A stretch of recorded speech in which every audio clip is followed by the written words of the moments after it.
पादराज शरण प्रपद्य. अध्याय 13. आनंद शर्मा यांचा वृत्तांत. मी शंकर भट्ट म्हणालो. मी सुबैया श्रेष्ठी यांच्याकडून अनुमती घेऊन कुरवपूरच्या दिशेने प्रयाण सुरू केले. रात्रीच्या वेळी एका गावात आलो. माधुकरीसाठी कोणाच्या घरी जावे याच विचारात होतो. त्याच मार्गावरील एका घरासमोरील ओट्यावर एक ब्राह्मण सुखासीन होऊन शेजाऱ्यांशी बोलत असलेले दिसले. त्यांचे डोळे तेजस्वी होते आणि त्यातून कारुण्य रस ओसांडून वाहत होता. त्यांनी मला आदराने घरात बोलावले आणि जेवणास वाढले. पोटभर जेवण झाल्यावर त्यांनी सांगण्यास सुरुवात केली. ते म्हणाले, मला आनंद शर्मा असे म्हणतात. मी गायत्री मंत्राचे अनुष्ठान करतो. थोड्या वेळापूर्वी गायत्री माता माझ्या अंतर्दृष्टीला दिसली आणि म्हणाली, एक दत्तभक्त येणार आहे, त्याला पोटभर जेवू घाल. दत्तप्रभूंचे दर्शन घेतल्याचे फळ तुला लाभेल. तिने सांगितल्याप्रमाणे आपले दर्शन घेऊन मी कृतार्थ झालो. यावर मी म्हणालो, मी दत्तभक्तच आहे. सध्या दत्तप्रभू भूलोकात श्रीपाद श्रीवल्लभ या नावारूपाने आहेत. हे ऐकून त्यांच्या दर्शनासाठी मी कुरवपूरला निघालो आहे. माझे नाव शंकर भट्ट आहे. मी कर्नाटकी ब्राह्मण आहे. कण्व मुनींच्या आश्रमाची कथा. माझे बोलणे ऐकून आनंद शर्मा हसले व म्हणाले, आमच्या वडिलांनी माझी मुंज केली तेव्हा एक अवधूत आले होते. आमच्या घरातील सर्वांनी त्यांची उत्तम प्रकारे सेवा केली. गायत्री मंत्रानुष्ठानाबद्दल त्यांनी बऱ्याच गोष्टी सांगितल्या. पेंचलकोन भागातील श्री नृसिंहाचे दर्शन घेण्याचा त्यांनी आदेश दिला. माझे वडील मला पेंचलकोनला घेऊन गेले. तेथील नृसिंहाचे दर्शन घेतल्यावर ते ध्यानस्थ झाले. ते ध्यान सकाळपासून रात्रीपर्यंत चालू होते. मला भीती वाटली व भूकही लागली होती. कोणी एका अनोळखी गृहस्थाने मला जेवण आणून दिले. तो महात्मा मला घेऊन दुर्गम असलेल्या जंगलातून एका डोंगरातील गुहेत गेला आणि तेथे तो अंतर्धान पावला. त्या गुहेत एक वृद्ध तपस्वी बसलेले होते. त्यांचे डोळे अग्निगोलकाप्रमाणे लाल होते. 101 ऋषी त्यांची सेवा करीत होते. ते वृद्ध तपस्वी स्वतः कण्व मुनी होते. ती त्यांची तपोभूमी असून सेवा करणारे त्यांचे शिष्य होते. ते युवक दिसत असले तरी हजारो वर्षांचे त्यांचे वय आहे. अवधूत रूपातील श्री दत्त प्रभूंचे दर्शन घडल्यामुळे ते येथे येऊ शकले होते. मला संभ्रम पडून मी आश्चर्यचकित झालो आणि तोंडातून एक शब्दही निघेना. शरीर कापू लागले. तेवढ्यात कण्व महर्षी म्हणाले, सध्या दत्तप्रभू पिठाकापुरमला श्रीपाद श्रीवल्लभांच्या रूपात आहेत. आमच्यावर जरा कृपादृष्टी पडू द्या असे त्यांना कळवा. तुला लवकरच श्रीपाद श्रीवल्लभांच्या पादुकांचे दर्शन होऊ दे असा आशीर्वाद घेऊन त्यांनी माझ्या डोक्यावर आपला वरदहस्त ठेवला. मी क्षणभरात वडिलांजवळ आलो. त्यांची समाधी उतरली होती. त्यानंतर आम्ही आमच्या गावी आलो. मला कण्व महर्षीच्या आश्रमात आलेला अनुभव श्री दत्त प्रभूंचा नवा अवतार पिठिकापुरात आहे हे सुद्धा मी माझ्या वडिलांना सांगितले नाही. राज महेंद्री जवळील पट्ट साचला पुण्यक्षेत्र. काळ चालला होता. कण्व महर्षींच्या आशीर्वादाने मला ध्यानात पादुकांचे दर्शन होत असे. एकदा आमच्या घरी काही नातेवाईक आले. त्यांना पुण्य नदीत स्नान करून पुण्यक्षेत्राचे दर्शन घेण्याची इच्छा होती. त्या नातेवाईकांना माझ्या वडिलांना त्यांच्याबरोबर येण्याचा आग्रह केला. तो त्यांनी मान्य केला व मला सुद्धा यात्रेसाठी बरोबर घेतले. राजमहेंद्री हे गोदावरी नदीच्या तीरावरील एक महापुण्यक्षेत्र आहे. राजमहेंद्रीच्या उत्तर दिशेस असलेल्या डोंगरावर काही ऋषी तपस्या करीत होते, तर काही पूर्व दिशेस असलेल्या पर्वतावर तपश्चर्या करीत होते. राजमहेंद्रीपासून थोडे दूर असलेले पट्ट साचला पुण्यक्षेत्र गोदावरीच्या मध्यावर आहे. महाशिवरात्रीच्या या शुभदिनी काही ऋषी पट्ट साचला या क्षेत्री येत, तर काही ऋषी राजमहेंद्रातील कोटिलिंग क्षेत्रात वेदांचे स्वस्ती वाचन करत.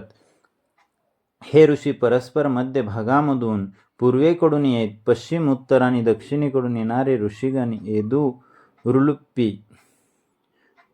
एदुरुलपल्ली या गावी जमत असत.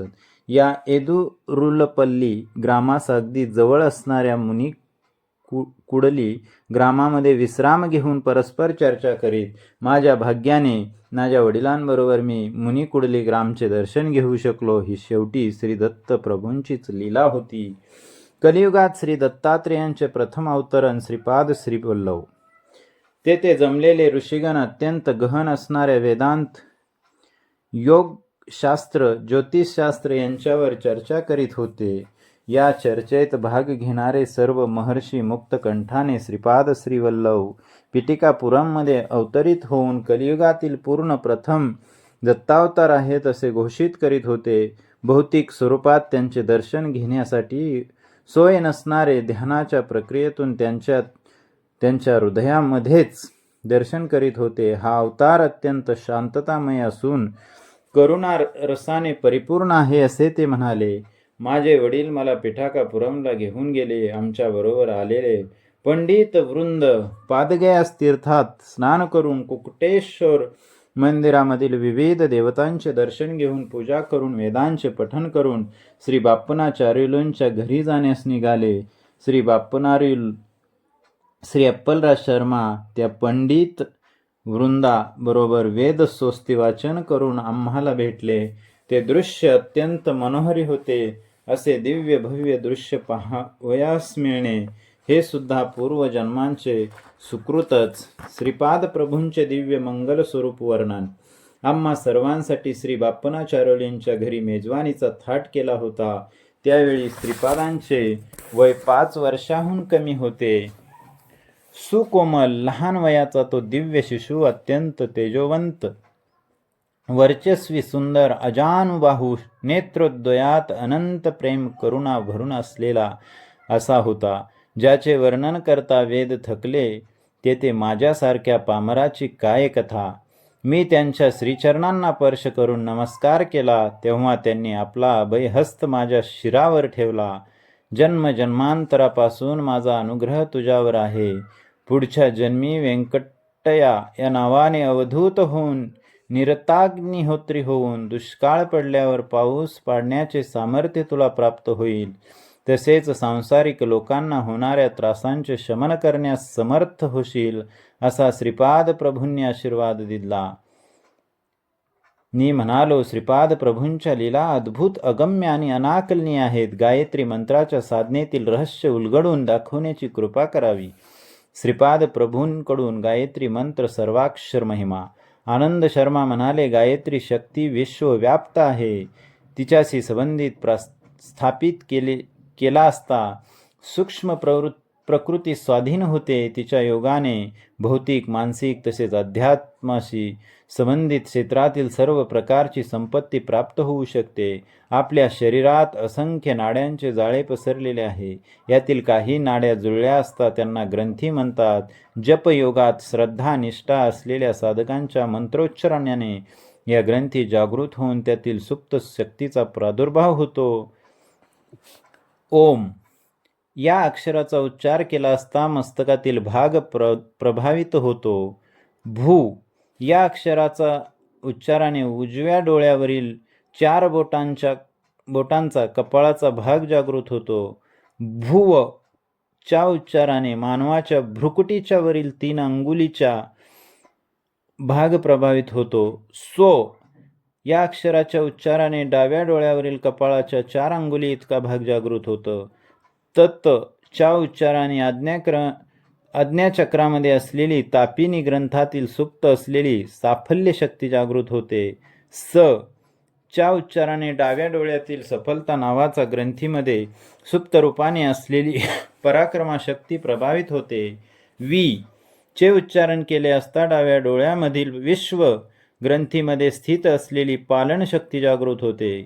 तू या अक्षराच्या उच्चाराने डाव्या कानात असलेल्या तुष्टी नावाच्या ग्रंथीतील मंगळकर शक्ती प्रभावित होते. व्र या अक्षराच्या उच्चाराने उजव्या कानात स्थित असलेल्या वरदा ग्रंथातील योग नावाची शक्ती सिद्ध होते.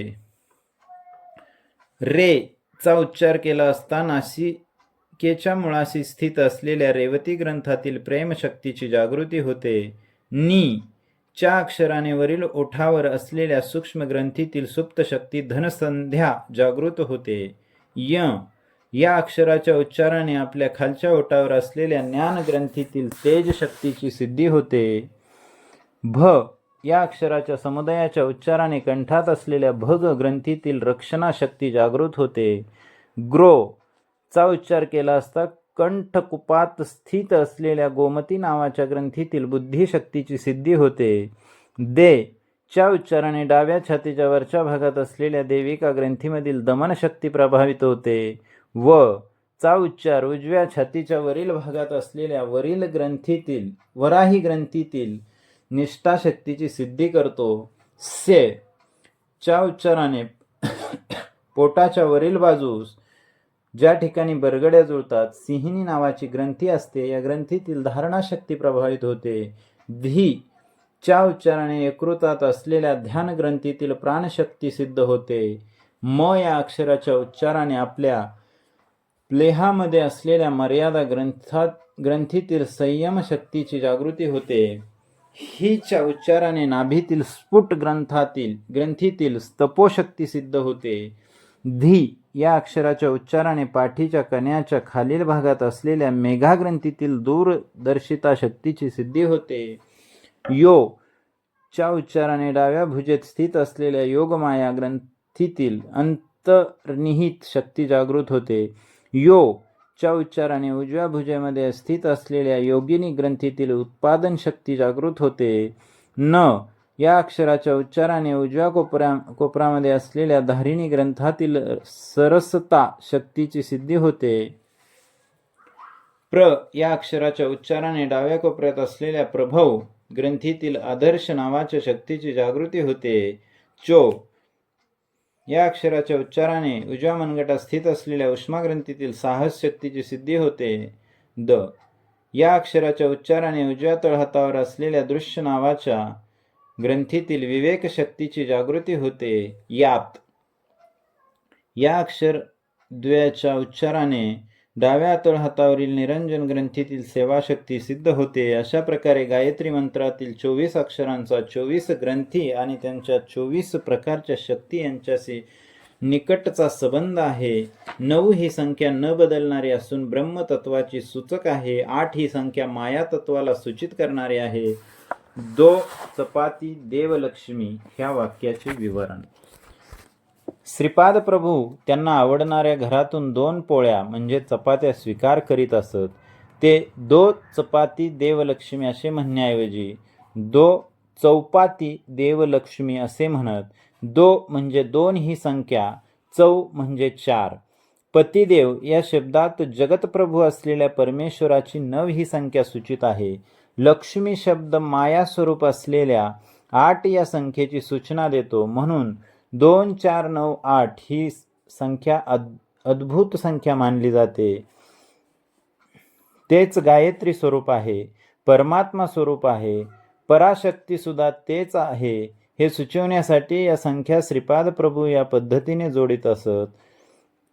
तेव्हा मी म्हणालो, महाराज मला गायत्री मंत्रातील 24 अक्षरांबद्दल तुम्ही सांगितलेले थोडेसे समजले. 9 ही संख्या परमात्मा स्वरूप म्हणता व 8 ही संख्या माया स्वरूपाची म्हणता हे मला तेवढेसे समजले नाही. 9व संख्या विवरण. आनंद शर्मा म्हणाले, अरे शंकरभट्टा, परमात्मा विश्वातीत आहे. तो कोणत्याही परिवर्तनाने बाधित होत नाही. 9 ही संख्या विचित्र आहे. 9ला 1ने भागल्यास 9च येतात.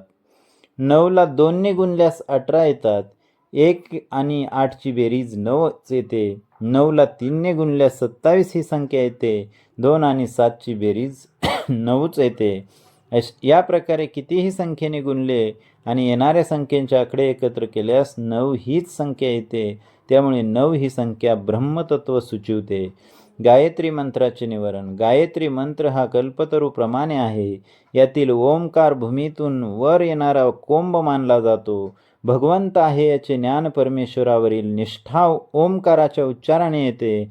हा कोंब 3 शाखांमध्ये भुव आणि स्व च्या रूपाने वाढतो. भू आत्मज्ञान मिळवून देण्यास समर्थ आहे. भुव जीव शरीर धारण करतो तेव्हा याचा कर्मयोग सुचवतो. सो समस्त द्वंद्वला स्थिरत्व देऊन समाधी स्थिती देण्यास समर्थ करतो. भू या शाखेतून त सवितू वरेण्यम या उपशाखा उद्भवल्या. शरीरधारकाला जीवाचे ज्ञान करून देण्यास तत उपयोगी आहे. शक्तीला समोपार्जन करण्यासाठी सवितू याचे सहकार्य होते. वरण्यम मानवाला जंतू स्थितीतून दिव्य स्थितीला जाण्यास सहकार्य होतो. भुव या शाखेतून भर्गो, देवस्य धीमही या 3 उपशाखा उत्पन्न झाल्या आहेत. भर्गो निर्मलत्व वाढवतो. देवस्य देवतांनाच केवळ साध्य असलेली दिव्य दृष्टी मिळवून देतो. धीमही ने सद्गुणांची वृद्धी होते. सो यातून धियो मुळे विवेक, योन मुळे संयम, प्रचोदयात यामुळे समस्त जीवसृष्टीचा सेवाभाव वाढीस लागतो. याकरिता गायत्री कल्पवृक्षाच्या 3 शाखा आहेत. प्रत्येक शाखेत 3 उपशाखा हे समजले ना, म्हणून 2, 4, 9, 8 ही श्रीपादांचे सूचन करणारी संख्या आहे. यातील 9 संख्येचे विवरण तुला सांगितले. अष्टम संख्येचे विवरण.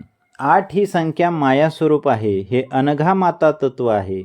8 एकाने गुणले असता 8च येतात. 2ने गुणल्यास 16 येतात. यातील 1 व 6 मिळवल्यास 7 येतात. हे 8 पेक्षा कमी आहेत. 8ला 3ने गुणल्यास 24 ही संख्या येते. यातील 2 आणि 4 ची बेरीज केल्यास 6 येतात. हे 7 पेक्षा कमी आहेत.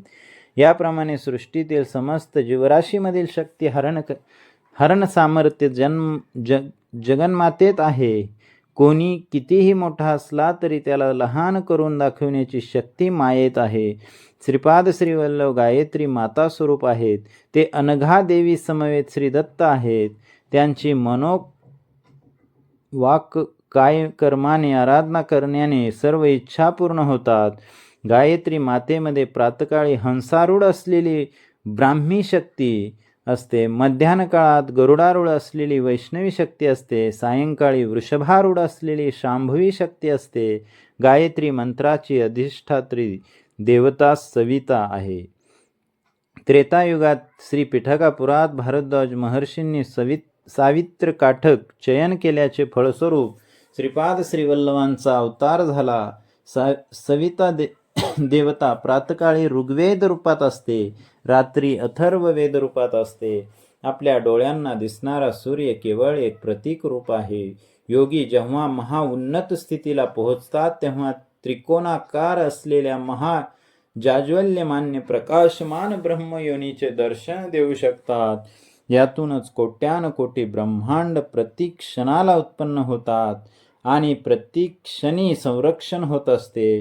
प्रति क्षणाला विध्वंस होत असतो. असंख्य असणाऱ्या खगोलातील सृष्टी स्थिती लय घडविणाऱ्या शक्तीचे सावित्री हे नाव आहे. असे असले तरी गायत्री आणि सावित्री या अभिन्न आहेत. जीवाची आध्यात्मिक उन्नती गायत्री मातेच्या अनुग्रहाने होते. इह लोकातील सर्व सुखोपभोगाचा अनुभव घेण्यासाठी, परलोकातील विमुक्त स्थितीतील दिव्यानंदाचा अनुभव घेण्यासाठी दोघींमध्ये समन्वय होणे आवश्यक आहे. श्रीपादांच्या चरण आश्रितांना इह परलोक दोन्हींचा लाभ होतो. इतर देवता व श्री दत्तात्रेयांच्या आराधनेतील फरक हाच आहे. मला आनंद शर्मा महोदयांनी दिलेला सल्ला किती अपूर्व होता. तेव्हा मी शंकरभट्ट म्हणालो, महाराज तुम्ही किती धन्य आहात. श्रीपाद प्रभू जेव्हा नृसिंह सरस्वती अवतार धारण करतील त्यावेळी आपण त्यांचे गुरु होऊन संन्यास दीक्षा प्रदान कराल. त्या जन्मात आपण श्रीकृष्ण सरस्वती या नावाने संन्यास धर्माचे आचरण करीत असणार. यावर आनंद शर्मा म्हणाले, भगवंताचा अवतारच भक्तासाठी असतो. ते मानव रूप धारण करून पृथ्वीवर येऊन आपल्या आदर्श आचार संपन्न जीवनाने सर्व मानवांना शिकवण देतात. ते स्वतः सर्वज्ञ असले तरी सुद्धा गुरूंचा स्वीकार करून समाजाला गुरुच्या आवश्यकतेचे महत्त्व आपल्या कृतीने समजावून देतात. अवतारी पुरुषांचे गुरु होण्याची क्षमता एखाद्यालाच लाभते. अवतारी पुरुष जन्माला यायचे म्हणजे त्या वंशात पूर्वीच्या 80 पिढ्यांनी पुण्य संचय केलेला असतो. तसेच अवतारी पुरुषाचे गुरु होणाऱ्या व्यक्तीचा वंश परमपवित्र पुण्यवान असावा लागतो. बाप्पनाचार्य आणि मायनाचार्य यांच्या वंशाचे अनेक पिढ्यांपासून संबंध होते. मल्लादीच्या घरी मुलगी झाली तर वाजपेयी याजुलच्या घरी सून होणार आणि वाजपेयी याजुलच्या घरी मुलगी झाल्यास मल्लादीची सून होणार, असे ते गमतीने म्हणत असत. बापूनाचार्य यांची मुलगी सकल सौभाग्यवती सुमती वाजपेयी याजुल्यच्या घरी दिली नाही. तिचा विवाह विधिलिखित अगोचर असलेल्या दिव्य गंडी कोटा अप्पराज शर्मा यांच्याबरोबर झाला. साक्षात दत्तावतार श्रीपाद वल्लभांनी त्यांच्या मातेचा रक्तसंबंध असलेल्या वाजपेयी याजुल्याचा सुद्धा उद्धार केला. माधवाचार्यांनी श्रीपाद प्रभूंबद्दल अति वात्सल्य भाव होता. हेच पुढे विद्यारण्य महर्षी झाले. त्यांचे शिष्य मलयानंद, त्यांचे शिष्य देवतीर्थ, त्यांचे शिष्य यादवेंद्र सरस्वती आणि यादवेंद्र सरस्वतींचे शिष्य श्रीकृष्ण सरस्वती. विद्यारण्य महर्षी आणि कृष्ण सरस्वती यांच्यामध्ये गुरु शिष्यांच्या 3 पिढ्या होतील. श्री विद्यारण्य हेच कृष्ण सरस्वतीच्या रूपाने अवतरित होतील आणि ते श्रीपादांच्या नंतरच्या अवतारातील गुरुपद शोभविणार आहेत. श्रीपाद नित्य सत्य वचन बोलत. त्यांनी उच्चारलेले प्रत्येक वाक्य सत्य होत असे. एकदा सुमती महाराणी श्रीपादांना स्नान घालीत होती.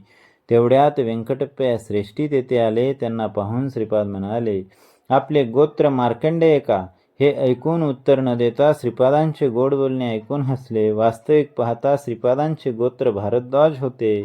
श्रीपादांना वाटले व्यंकटप्पया श्रेष्ठी सुद्धा आपले गोत्रच आहेत. स्नानानंतर सुमती देवींनी गुंडीतील पाणी ओवाळून टाकले आणि मार्कंडेयासारखा आयुष्यमान हो असा आशीर्वाद दिला. मार्कंडेयाला 16 वर्षाचे आयुष्य होते. पुढे शिवाच्या आशीर्वादाने तो चिरंजीव झाला. श्रीपाद प्रभू 16 वर्षांपर्यंतच आईवडिलांजवळ राहणार हे वर्म गर्भितपणे सुचवले होते. 16 वर्षानंतर मार्कंडेयांनी ग्रहत्याग केला होता व ते चिरंजीव झाले. श्रीपाद प्रभू सुद्धा 16 वर्ष आईवडिलांकडे राहिले. नंतर जगद्गुरू झाले. नंतर यथाकाली गुप्त झाले. त्यांच्या शरीराला चिरंजीवित्व लाभले. आपण ज्या स्वरूपात श्रीपादांना पाहतो त्याच स्वरूपात अत्री अनुसयाच्या कुमाराच्या रूपात ते अवतरले होते, असे त्यांनी आपल्या वक्तव्यात अनेक वेळा सांगितले होते. श्रीपादांची विविध रूपे. श्रीपाद प्रभू त्यांच्या योगशक्तीला बहिर्मुख करून श्रीरूपात दर्शन देत असत. तसेच त्यांच्या योगशक्तीचे दर्शन सुद्धा आपल्या साधकांना देत असत. हे किती अपूर्व होते. कुंडलिनी शक्ती अशी बहिर्मुख केवळ दत्तात्रय भगवानच करू शकत.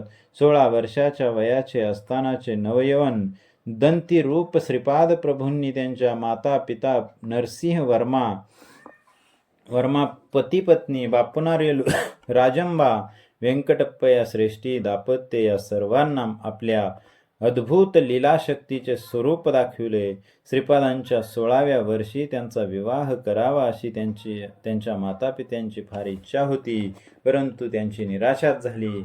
श्रीपादांनी सुमती मातेस अवधूत रूपात दर्शन दिले होते. तेव्हा सांगितले होते, माते, तुझा मुलगा 16 वर्षाचा होईपर्यंत तुझ्याजवळ राहील. त्याच्या विवाहाचा संकल्प केला तर तो ऐकणार नाही, ग्रहत्याग करून निघून जाईल. त्यासाठी त्याच्या मनाप्रमाणे वागावे. श्री अनघादत्त हे आदी दाम्पत्य आहेत. त्यांना जन्म मरण नाही. ते सर्वदा लीला विहार करतात.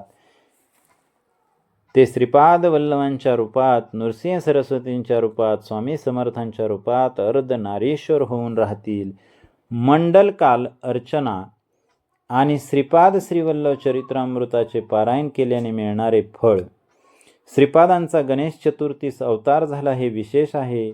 लाभ हा गणेशाचा पुत्र एका युगात लाभाद महर्षी या नावाने नावाजला होता. तोच श्रीकृष्ण अवतारात नंद या रूपात जन्मास आला. श्री वासवी माता या भूमीवर भास्कराचार्य या नावाने अवतरल्या.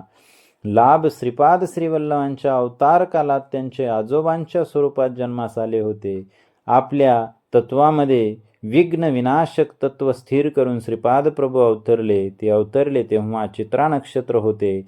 त्या नक्षत्रापासून 27वे नक्षत्र हे हस्त नक्षत्र असताना कुरवपुरात अदृश्य झाले. जन्मपत्रिके प्रकारे 27 नक्षत्रात भ्रमण करणाऱ्या ग्रहांपासून मिळणारे अनिष्ट फल निघून जाण्यासाठी श्रीपादांचे भक्त मंडल दीक्षा घेतात. एका मंडलामध्ये श्रद्धा भक्तीने श्रीपादांचे अर्चन केल्यास किंवा त्यांच्या दिव्य चरित्राचे पारायण केल्यास सर्व कामनांची सिद्धी होते. मन, बुद्धी, चित्त आणि अहंकार हे एका दिशेने आपली स्पंदने आणि प्रकंपने सोडित असतात. त्यांची प्रकंपने वेगवेगळ्या 40 दिशांमध्ये प्रसरण पावतात. या 40 दिशांमधून होणारी प्रकंपने थांबवून श्रीपाद प्रभूंकडे वळवली तर ती श्रीपादांच्या चैतन्यात विलीन होतात. ते आवश्यक बदल घडून स्पंदनांमध्ये रूपांतर होऊन पुन्हा साधकाकडे पुन्हा येतात. यानंतर साधकाच्या धर्मानुकूल सर्व इच्छा पूर्ण होतात. अरे शंकर भट्टा, तू श्रीपाद प्रभूंचे चरित्र लेखन करशील असे अंतर्दृष्टीने कळले आहे. लोकांमध्ये व्यवहारात असलेल्या पारायण ग्रंथात लेखकांची वंशावळी केवळ मनात नसताना रचली गेलेली स्तोत्रे वगैरे असतात. तू लिहिलेल्या प्रभुचरित्रामध्ये तुझ्या वंशावळीची आवश्यकता नाही. प्रभूंचे ध्यान करून तुझ्या अंतर्नेत्रामध्ये श्रीपादांना समोर आणून सर्वांना सुलभतेने समजेल अशा रीतीने रचना करशील तेव्हा श्रीपादांचे चैतन्य तुझ्या लेखणीद्वारे जे विवरण करेल तेच सत्य होईल. या प्रकारे स्फूर्तीने लिहिलेला ग्रंथ किंवा उच्चारलेले मंत्र छंदोबद्ध असण्याची आवश्यकता नाही. काही महाभक्तांना दैवी साक्षात्कार होऊन त्यांच्या स्थानिक भाषेत स्तोत्र प्रार्थना स्फुरतील. त्या छंदोबद्ध संतुष्ट होऊन वर दिलेल्या असल्याने त्यामध्ये परमेश्वराची अनुग्रह शक्ती असते. त्या पदांमध्ये असलेल्या स्तोत्रांचे आपण पठन केल्यास आपले चैतन्य तात्काळ भगवत चैतन्याशी सामिप्य पावते. परमेश्वर भावप्रिय आहे, भाष्यप्रिय नाही. भावना म्हणजे शाश्वत शक्ती. श्रीपाद प्रभूंचे मल्लादी, व्यंकटप्पया सृष्टी आणि वत्सवाई या 3 कुटुंबाशी अत्यंत सख्य होते. एका सणाच्या निमित्ताने व्यंकटप्पा श्रेष्ठींनी अप्पलराज दाम्पत्यास त्यांच्या घरी आमंत्रित केले होते. त्या दिवशी श्रेष्ठी बरेच गंभीर दिसत होते. त्याला तसे कारण होते. पिठाकापुरममधील एका सुप्रसिद्ध ज्योतिषाने श्रेष्ठींच्या मृत्यूची वेळ, दिवस, वार, तिथी सर्व सांगितले होते. त्यांचे ज्योतिष आत्तापर्यंत कधी खोटे ठरले नव्हते. हेच कारण श्रेष्ठींच्या गंभीरपणाचे होते. त्या ज्योतिषाने अशी प्रार्थना केली होती की त्यांची भविष्यवाणी खोटी झाल्यास तो मुंडन करून गाढवावर बसून गावभर फिरेल. अपमृत्यू टाळण्यासाठी अप्पलराज शर्मा यांनी कालाग्नी शमनाची पूजा करून त्याचा प्रसाद श्रेष्ठींना आणून दिला. थोड्याच वेळा सुमती महाराणी भरजरी वस्त्रे परिधान करून श्रीपादास घेऊन श्रेष्ठींकडे आली. तेवढ्यात श्रेष्ठींच्या हृदयात असह्य वेदना होऊ लागल्याने ते मोठ्याने आई असे ओरडू लागले. सुमती त्यांच्याकडे धावतच गेली. त्या दिव्य मंगल स्वरूपातल्या साध्वीने आपल्या दिव्य श्रीहस्ताने श्रेष्ठींच्या हृदयावर स्पर्श केला. त्याचवेळी श्रीपाद जा असे जोरात ओरडले. श्रेष्ठींच्या घरात एक बैल होता. त्याने तडफडून काही क्षणात आपले प्राण सोडले आणि श्रेष्ठी वाचले. ही बातमी कळताच तो ज्योतिष धावतच श्रेष्ठींच्या घरी आला. आपली भविष्यवाणी चुकल्याची त्याला खंत वाटली. श्रीपाद त्या ज्योतिषाला म्हणाले, तू ज्योतिषाचा खूप अभ्यास केला आहेस, परंतु सर्व ज्योतींची ज्योती मी असताना श्रेष्ठींना मृत्यूभय कसले? तू शिरोमुंडन करून गाढवावरून फिरायची गरज नाही. तुला पश्चाताप झाला हेच पुरे. तुझे वडील जिवंत असताना त्यांनी श्रेष्ठींकडून कर्ज घेतले होते. ते परत न करता खोटेच गायत्रीची शपथ घेऊन सांगितले की त्यांनी ते परत केले. या पापामुळे त्यांना श्रेष्ठींच्या घरी बैलाचा जन्म घ्यावा लागला. हीन योनीत असलेल्या तुझ्या वडिलांना उत्तम जन्माचा प्रसाद दिला. श्रेष्ठींच्या अपमृत्यूचे कर्मफल बैलाकडे वळवले. तू या बैलाचा दाह संस्कार करून अन्नदान कर. तुझ्या वडिलांचे वाईट कर्मफल नष्ट होऊन उत्तम गती प्राप्त होईल. श्रीपादांच्या सांगण्यानुसार त्या ज्योतिषाने केले. श्रीपाद प्रभू अनेक प्रकारे प्राणरक्षण करू शकतात. श्रीपाद योग संपन्न अवतार आहेत. त्यांना काहीच असाध्य नाही. उच्च निश्वासाच्या गतीचे विच्छेदन केल्याने मुक्ती प्राप्त करून घेणे सोपे आहे. क्रियायोगी ज्यांची प्राणशक्ती आज्ञा विशुद्ध अनाहत मणिपूर स्वादिष्ठान मूलाधार चक्रात फिरून जाते. फिरून वरून खाली, खालून वर परिभ्रमण करतात. एका क्रियेला लागणारा वेळ 1 वर्षामध्ये साधारण होणाऱ्या आध्यात्मिक विकासा एवढा असतो. रात्र दिवसांच्या 1/3 वेळात 1000 क्रिया झाल्या तर केवळ 3 वर्षात सहजतेने प्रकृती द्वारात 10 लाख वर्षात होणारा परिणाम दिसून येतो. आनंद शर्माच्या चांगल्या गोष्टी ऐकून मला खूप माहिती मिळाली. सकाळचे आन्हिक आटपून श्री आनंद शर्मांचा निरोप घेऊन श्रीपाद श्रीवल्लभांच्या दर्शनासाठी कुरवपूरकडे निघालो. श्रीपाद श्रीवल्लभांचा जय जयकार असो. अध्याय 13 समाप्त झाला.